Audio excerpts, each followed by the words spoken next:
राधे कृष्ण। अष्टम स्कंद परिच्छेद षड्विंश दशकम। गजेंद्र मोक्ष। पांड्य देश के अधिराज इंद्रद्युम्न आपके भक्त थे।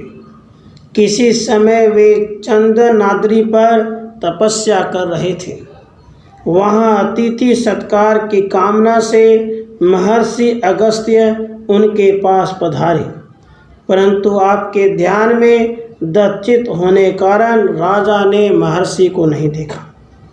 इससे कुंभ योनि अगस्त्य अत्यंत कुपित हो उठे और तेरा हृदय जड़वत हो गया है, अतः हाथी की योनि को प्राप्त हो जा, यूँ राजा को शाप देकर चले गए।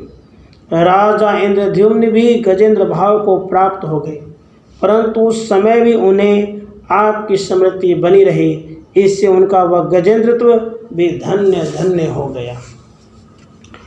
वे युद्धपति होकर क्षीर सागर के मध्य में स्थित त्रिकुट पर्वत पर हाथिनियों के साथ विहार करने लगे। बल में सभी जंतुओं से बढ़ चढ़कर थे, क्योंकि आपके भक्तों को भला किसी योनि में उत्कर्ष लाभ नहीं होता, अर्थात वे सर्वत्र उत्कृष्ट होते हैं। अपने असाधारण बल और उस दिव्य देश के प्रभाव से उन्हें कभी भी किसी प्रकार के क्लेश का अनुभव नहीं हुआ।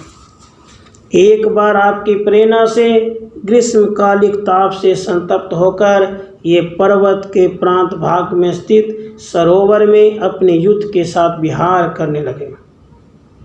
उसी समय हुहु नामक गंधर्व भी महर्षि देवल के शाप से ग्रह होकर उसी सरोवर के जल में वर्तमान था। उसने इस गजेंद्र के पैर को पकड़ लिया, क्योंकि शांति देने के लिए कभी आप अपने भक्तों के लिए भी शांतिदायक हो जाते हैं। आपकी उपासना के प्रभाव से उसके साथ लगातार युद्ध करते 1000 वर्ष बीत गए। तब समय आने पर अपने चरणों में एकाग्रता की प्राप्ति के लिए आपने गजेंद्र को ग्रास से आक्रांत कर दिया। हे परमात्मन, तब ग्रह जनित पीड़ा से जिसके पूर्व जन्म के ज्ञान और भक्ति की व्यक्ति हो गई थी, वह गजेंद्र सूंड में लेकर ऊपर उठाए हुए कमलों द्वारा आपकी अर्चना करता हुआ जन्मांतर में अभ्यस्त हुए निर्गुण ब्रह्म विषयक उत्तम स्तोत्र का पाठ करने लगा। निर्गुण ब्रह्म विषयक उस समस्त स्तोत्र को सुनकर ब्रह्म और शंकर आदि देवगण मैं नहीं हूँ, अर्थात इसने मेरा स्तवन नहीं किया है, इसलिए वहाँ नहीं गए। तब सर्वव्यापी आप अतिशय करुणा के वेग से गरुड़ पर आरूढ़ हो उसके सामने प्रकट हो गए। तब आपने अपने कर कमल से उस गजेंद्र को पकड़कर चक्र द्वारा ग्रासश्रेष्ठ को विदीर्ण कर दिया। इससे वह गंधर्व शाप मुक्त हो गया और वह हस्ती आपका सारूप्य प्राप्त करके उद्दीप्त हो उठा। जो प्रातःकाल मनुष्य इस गजेंद्र मोक्ष रूपी वृत्तांत का और तुम्हारा और मेरा गान करेगा, उसका महान मंगल होगा। हे विष्णु, गजेंद्र से ऐसा कहकर उसके साथ आप वैकुंठ को चले गए।